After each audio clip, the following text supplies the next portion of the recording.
Within comic books, there exist endless divergent continuity streams, where one small decision made by a comic book character has resulted in vastly different outcomes. These themes have been explored before in What If, a monthly Marvel comic book series that peeked beyond the multiversal veil to examine such possibilities.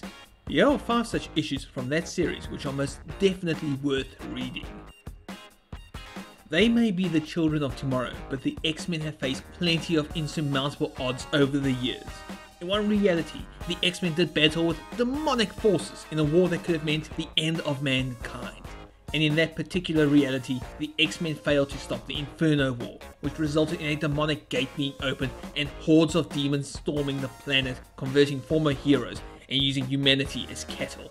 Faced with the extinction, Doctor Strange and his fellow sorcerers are all that stand between the Earth and demonic annihilation. But when betrayed by one of their own, the insidious Baron Mordo, Strange hatches a mad plan to summon the Phoenix Force to Earth and use Rachel Summers as a conduit to help close the Demon Gate. It's a story of impossibly high stakes, sacrifice and terrible odds, with an alternative story that matches and improves upon the original. Also, an evil Wolverine eats a baby. For real. He may be known as Mr. Fantastic, but super genius Reed Richards taking his family and best friend with him into space in order to investigate cosmic radiation was a pretty impatient and stupid move on the part of a famed scientist. But what if Reed had been patient?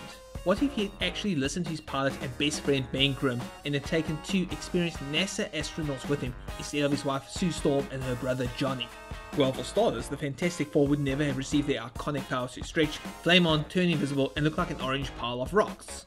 This would have resulted in Richards returning to Earth ready to start a new organization, the Richards Group, which would see the Fantastic Four face threats and challenge the unknown without their amazing gifts, proving that just having powers doesn't make you a hero.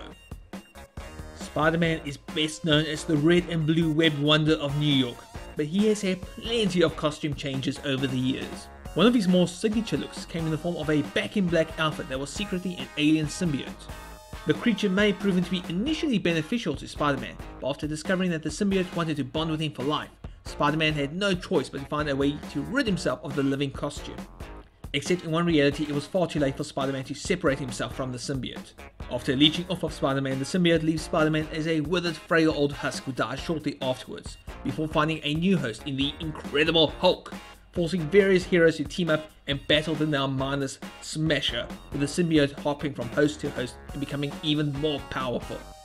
It's only when the one-time lover of Spider-Man, the Black Cat, manages to kill the creature with a weapon designed and funded by the kingpin of crime, Wilson Fisk, that the menace is finally averted in a bittersweet tale of love and loss.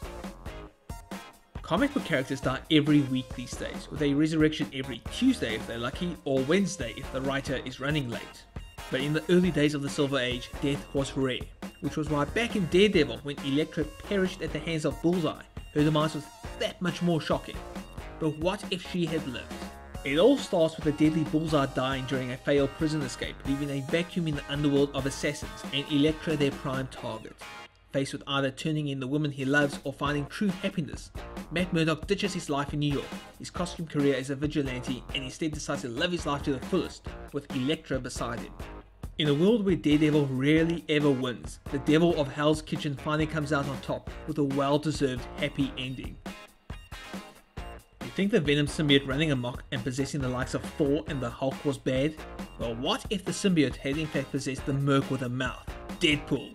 What you get is one of the weirdest stories ever written, as Venompool hangs out with a cosmic god known as the Beyonder, getting drunk and rocking a Jericho. Things get even worse when Venompool finally decides to get his life in order by becoming the world's greatest hero. Only problem? All those other capes hogging the limelight. Deciding to become the one and only hero of Earth, Venompool embarks on a killing spree that sees various superheroes killed, gaining worldwide fame and domination in the process. Of course, none of this is enough, and Venompool decides to be true to who he really is.